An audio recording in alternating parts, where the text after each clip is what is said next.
Hey everyone, welcome back to my channel. Well, I had actually kind of planned on my next video being starting rye harvest.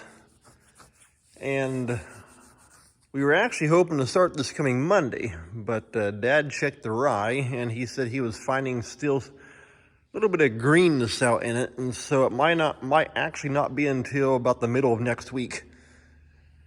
And so figured I'd grab a quick video here of actually working on the bean head. And I've already got the combine over here ready to go. In fact, here about 2 weeks ago, before wheat harvest, I went through, got all the settings switched from corn back over to wheat, which actually on this one here, wheat and bean settings are basically the same. Other than a few different settings on the chaffer and the sieve that are on the shoe. But for the most part, wheat and bean settings are basically the same. And so I've already got that pretty much all switched over. Yesterday morning, I greased it all up. And this past week, if you saw my last video there, it was called Part 4 of wheat harvest. I finished wheat harvest last Saturday, and last Saturday evening, that neighbor of mine with his straw bale accumulator and his baler, he actually came over and baled some straw, and then we actually got all of our straw baled up this week. And so I wasn't able to grab any videos of that.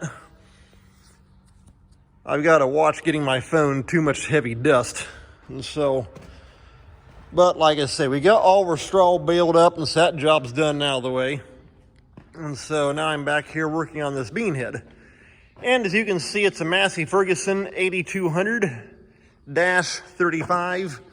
Right there's the little, I can't really read that too well. But yes, it's a Massey Ferguson head on a Gleaner combine, because Massey Ferguson and Gleaner are both owned by AGCO. And so the heads actually interchange. But like I say, it's a model 8200 and it's 35 feet wide.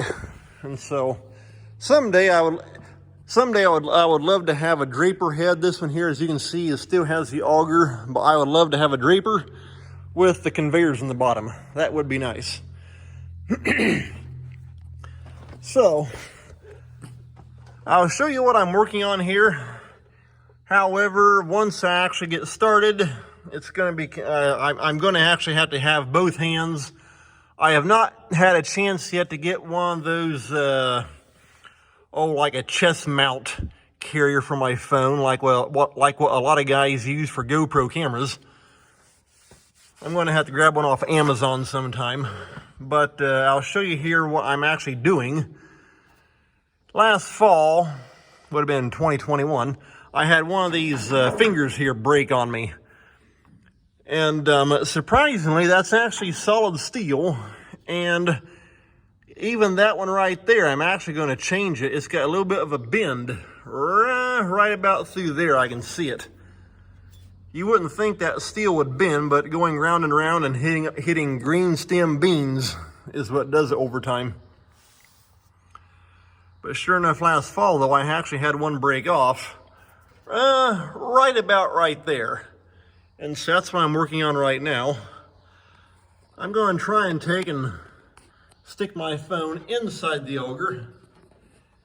And I'm not sure how well you can see that.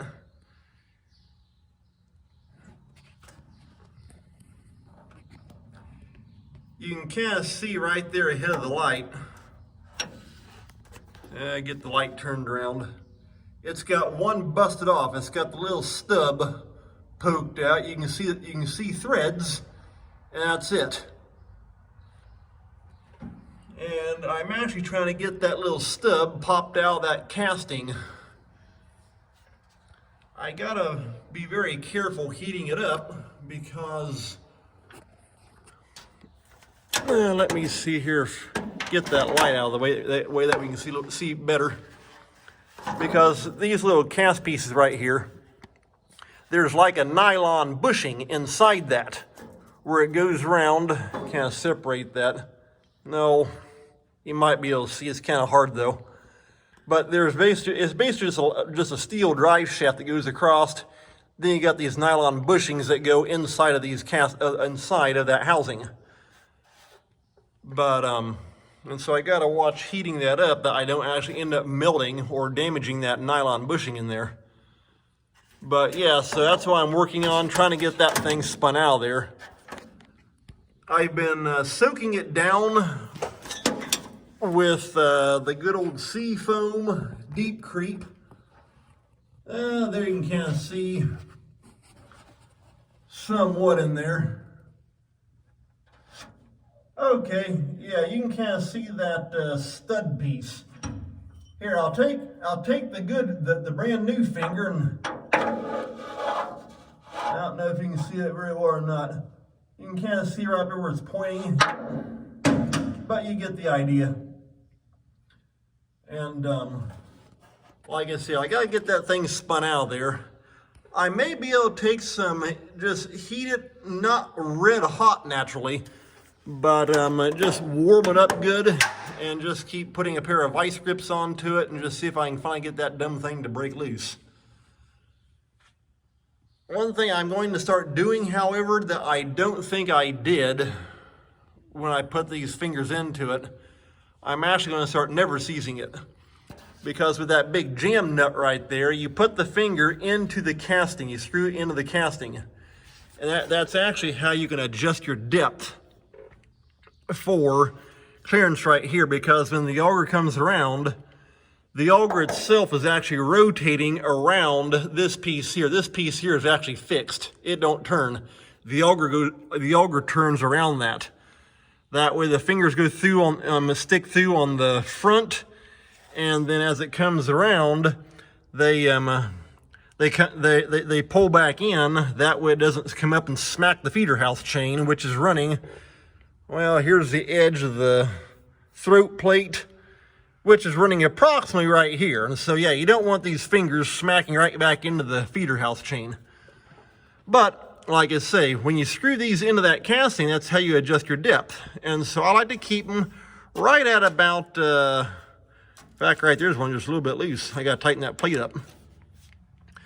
But I always try to keep them flush, if not just a little bit, maybe about 1/8 of an inch or so overlap on that plate. That's actually plastic, hard plastic actually. That way, because if that finger should actually fall inside, then when the auger comes around, something's going to give. And a very good possibility to either bend or break that drive line, then yeah, everything goes haywire. And so, once you get your depth set, then you simply just take and tighten that big jam nut down, tighten it down good and tight, done deal. And fortunately, something that we had for years, in fact, my dad had it, had a neighbor make them up years ago, is an extra long deep well. That is an 1/8 inch socket. And you can see, by all appearances, it's actually an old Napa socket. Yeah, right there you can see Napa on it.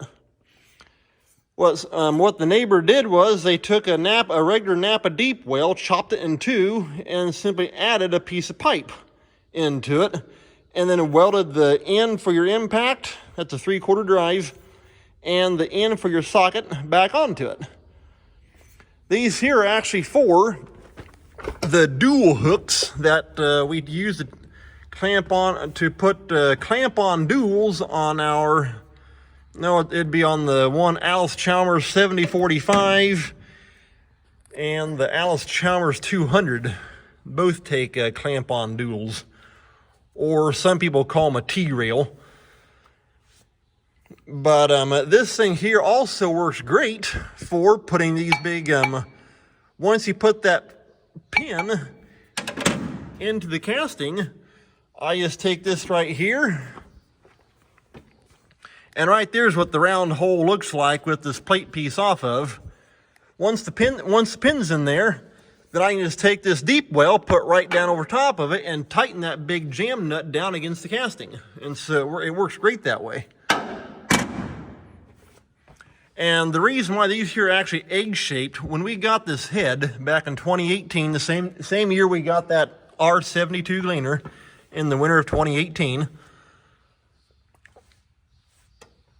almost, in fact, I think all but maybe 2 or 3 of these fingers were gone, or they were missing out of the thing. And somebody had to run the thing without these plates being on, these little plate pieces being on here.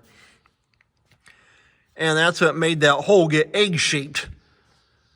And so I put all new fingers into it, all new little plate pieces back onto it. And the head actually needed a lot of work because, in fact, even actually I think all but 2 of the little ball joint eyelet deals that allow the sickle to float up and down, they were all froze up. And so I had to go across, put all new little ball joints into it. Had to do a lot of work on the orbit reel because it does have an orbit reel on the thing, which I actually like it. It works great. That right there is my late year 1959 D17 Series 1, by the way. But yeah, back here to the orbit reel. This reel is actually one that the fingers actually flip upside down. They do a complete 360, and so you can see up on top they're actually pointing in the air. But what it does though is it allows you to take and move the reel back closer to the auger, and then as the fingers come around, it hits this camel hump right here and actually kicks the finger out away from the auger. That way it doesn't smack the flighting. And they run this track right here as it goes round and round. This track don't turn, but like I say, it goes around and around, and that's what rotates the fingers to do a full 360. I had to take and put all new track here on the whole bottom half of the reel because originally it did have on the bottom half, it had this plastic, which that's junk for the bottom half, because down here as it comes round is where it's actually getting into the beans, and that's where the pull is. Up here on top, it's just simply flipping the fingers back over, and so there's not much pull. So the top half is still plastic.